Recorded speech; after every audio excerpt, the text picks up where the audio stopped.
My parents forged medical records to force me into surrogacy for my sister. I refused. They called me selfish and pressured my family to push me. I never imagined that I would be writing this post, but following last week's events, I need a different viewpoint.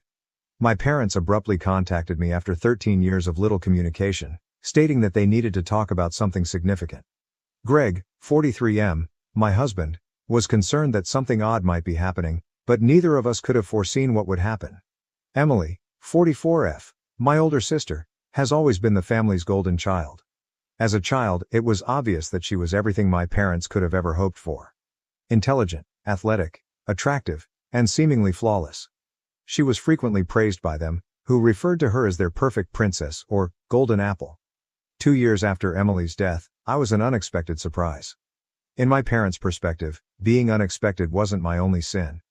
I was born prematurely and had a severe cardiac issue that had numerous operations and ongoing care during my early years. Even though my grandparents paid for the majority of the medical bills that insurance did not, my parents never let me forget how much of a financial burden I was. We could have taken that vacation if we didn't have all these medical bills. Or Emily's college fund would be bigger if we didn't have to deal with your hospital stays, are examples of the passive-aggressive remarks they would make. Their treatment of us was a sharp and terrible contrast. My accomplishments were hardly recognized, but Emily's little victories were honored with parties and gifts. In high school, I recall winning a writing contest at the state level. Emily had a regular soccer practice that day, so my parents were unable to attend the award ceremony. The everyday small things that truly brought home to them how different we were from them weren't simply the significant events either. Emily was well aware of her status as a golden kid and made the most of it. Knowing that our parents would never support me, she would frequently bully me. When I was 12, I was shoved down the stairs by her after I unintentionally touched her science project. For weeks I had a huge bruise on my back. My mother's reaction? "You should be more careful around Emily's things." That was it, just another reminder that I was less valuable than her possessions, with no care for my hurt or retribution for Emily. My only way out was to go to school, but even that was difficult. I struggled to stay up because I missed a lot of classes due to my health problems. While I was fighting to maintain mediocre grades in between medical stays, Emily was achieving straight A's and dominating in sports. The analogies persisted. Why aren't you more like Emily? Emily never struggles with her assignments. Emily doesn't cause us this much anxiety. I had figured out how to blend in as much as possible by the time I got to high school. That was simpler. Emily already had a ton of friends, was headed to a prominent institution, and was leading the ideal life my parents had always desired for their kids. In the meantime, all I was doing was surviving each day without feeling like a total failure. Going to college was the true turning point in my life. In order to move as far away from home as possible, I pleaded with my grandparents. They were the only ones who ever truly stood by me, and they understood, having seen the dynamic unfold for years. I selected a university that was several states away, and they assisted me with tuition and other costs. I met Greg when I was a college student. He was patient, compassionate, and truly interested in me as a person rather than as a weaker sibling, which set him apart from everyone else I had ever met. I felt appreciated and acknowledged for who I was for the first time in my life. After graduation, we were married and I believed that I could finally be able to achieve the family life I had always desired. Emily and my parents hardly noticed my wedding. They didn't send a card, they didn't come. I wasn't shocked, but it stung. I was embraced by Greg's family, and his mother even assisted me in choosing my wedding gown, something I had always dreamed of doing with my own mother. We made the decision to try for a child a few years into our marriage.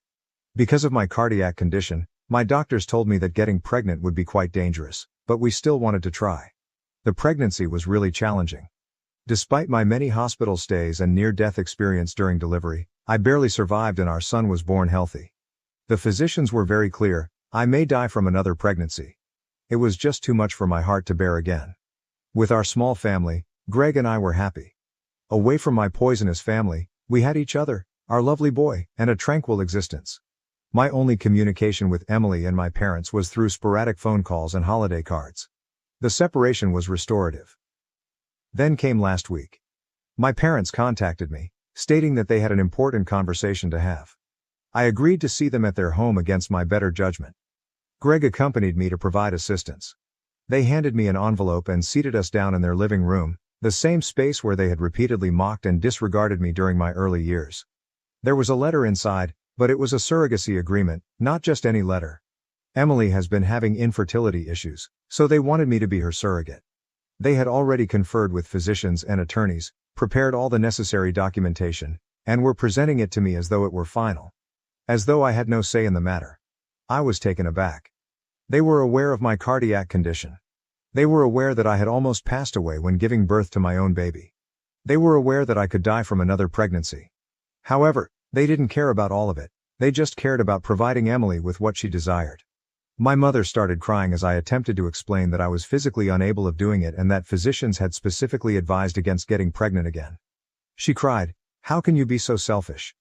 Emily has always wanted to be a mother, this is her only chance." My father added that after everything the family had done for me, I owed them something.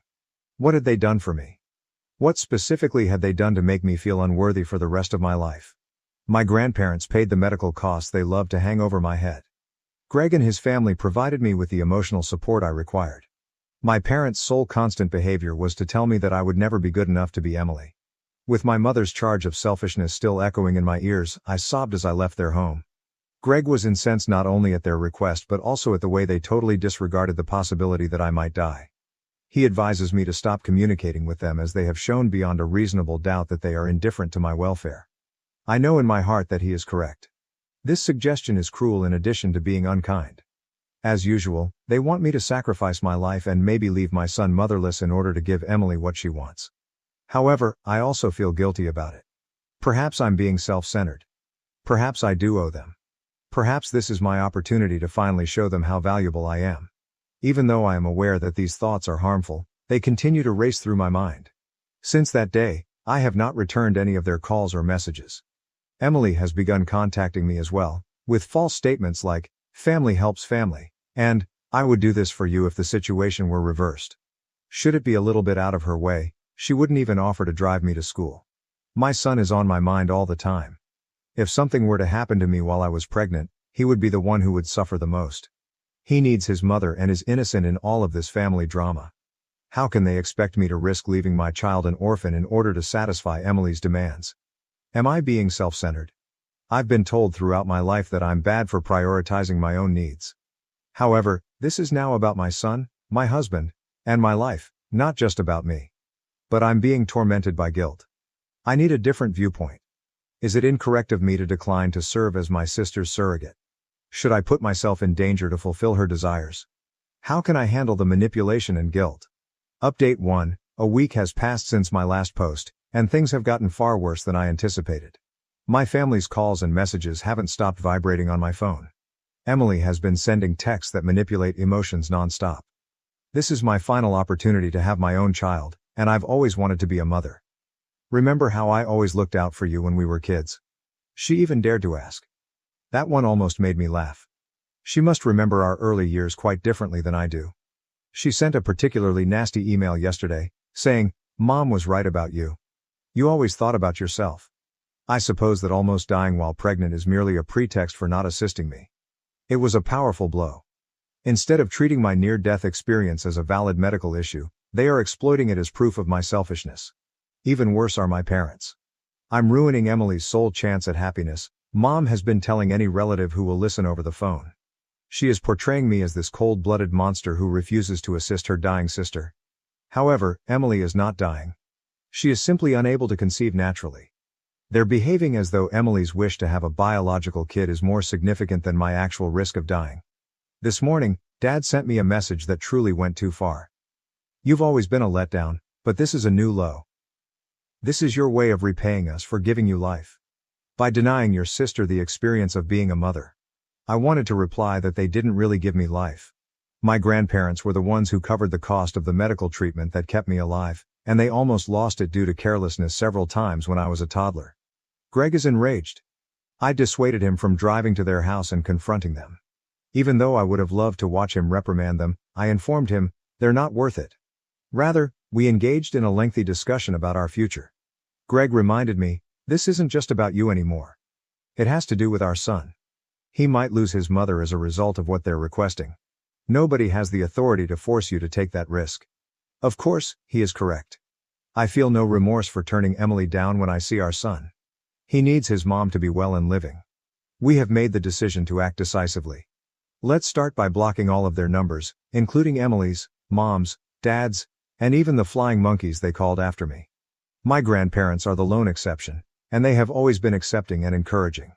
Second, we're investigating legal safeguards. Greg fears they may try something desperate because of their antagonistic behavior. Next week, we're meeting with a lawyer to go over our choices. I will always be perplexed by their claim to be family and their utter disregard for my life.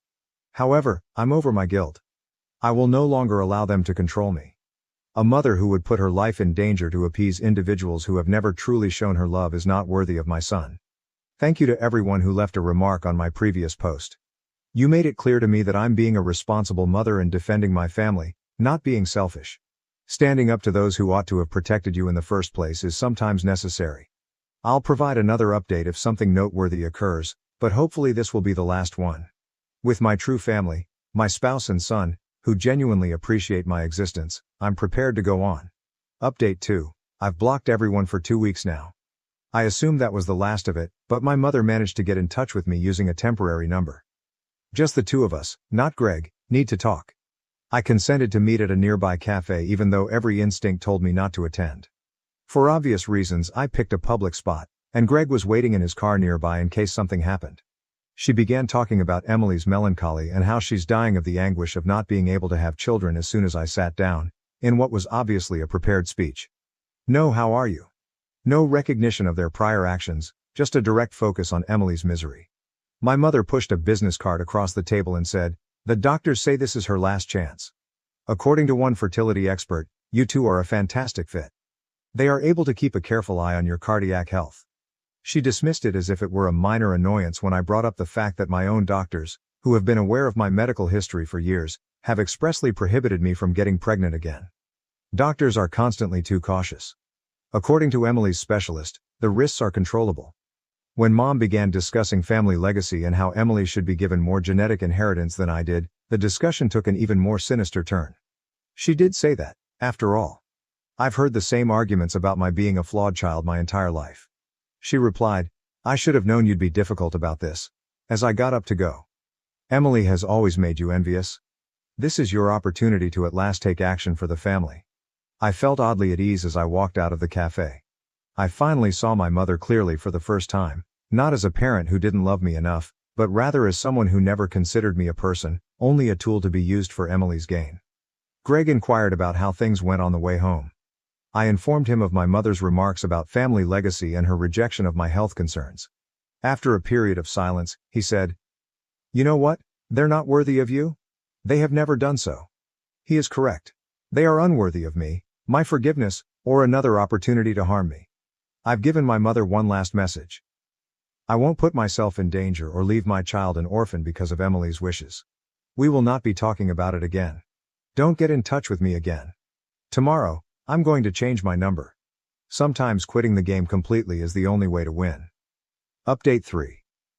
My father began sending increasingly threatening messages from various phones a week after the cafe incident involving my mother.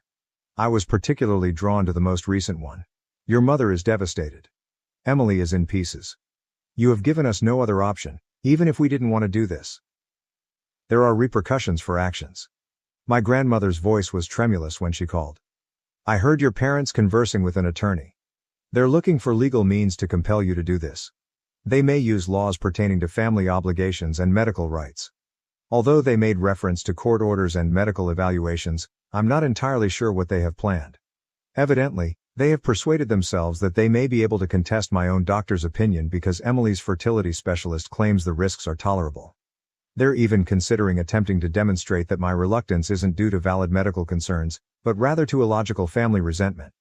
Additionally, my grandmother disclosed that Emily's 46-year-old husband is genuinely opposed to their plan.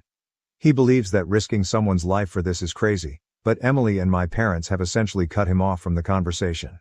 That family at least has one sensible member. I called my doctor's office right away and asked them to implement additional security measures to lock down my medical records. I then got in touch with 3 different family law businesses. The first 2 expressed sympathy but stated that they would have to look into this peculiar circumstance. But the third one was just what we needed. When the lawyer heard the whole scenario, she became enraged. "They cannot legally compel you to serve as a surrogate. It would be considered reproductive coercion and would not be tolerated by any court. However, we must take the initiative. She is assisting us with creating cease and desist letters and preparing the necessary papers for a restraining order. Additionally, we are recording every message, phone, and contact attempt. According to the attorney, if we require legal protection in the future, we must establish a distinct pattern of harassment. The majority of our legal expenditures are covered by Greg's company's excellent legal insurance plan. Even if it didn't, I would sell my car if I had to, he stated. Last night, he informed me, your safety is worth everything we have. The most bizarre aspect of it all is that they still act as though they are the victims and that I am the one who is acting irrationally. As if compelling someone to put their life in danger is some sort of admirable sacrifice, my mother reportedly informed my grandma that sometimes love means making difficult choices for the family. I'm exhausted, so exhausted. But I'm no longer scared. Let them play their games and try their legal threats. Truth, the law, and real medical proof are all on my side. Above all, I am supported by individuals who sincerely care about my life and welfare. Update 4. The legal threats began 2 weeks ago, and now my whole extended family is involved in this nightmare. During their recent family get-together, which I was obviously not invited to, my aunt from Texas called yesterday and sobbed about having to see Emily endure yet another unsuccessful IVF effort. The most unsettling aspect? The story has been entirely altered by my parents. My cousins claim that they're telling everyone that I'm just using my heart ailment as an excuse because it has significantly improved. They've even implied that I'm declining because I want to see Emily suffer because I'm envious of her success. The cryptic Facebook postings that my mother's sisters have begun sharing about selfish family members and the value of sacrifice for family were what truly caught me off surprise. Everyone in the family is aware of who they are referring to, even though they aren't specifically addressing me. I've received messages from some distant relatives I haven't seen since I was a child expressing their disappointment with my decisions. My cousin Sarah, 39F, is the one bright spot in all of this. She personally contacted me to express her anger with everyone's actions. She wrote, "I recall how they treated you as a child. They're being crazy. Don't let them guilt you into this."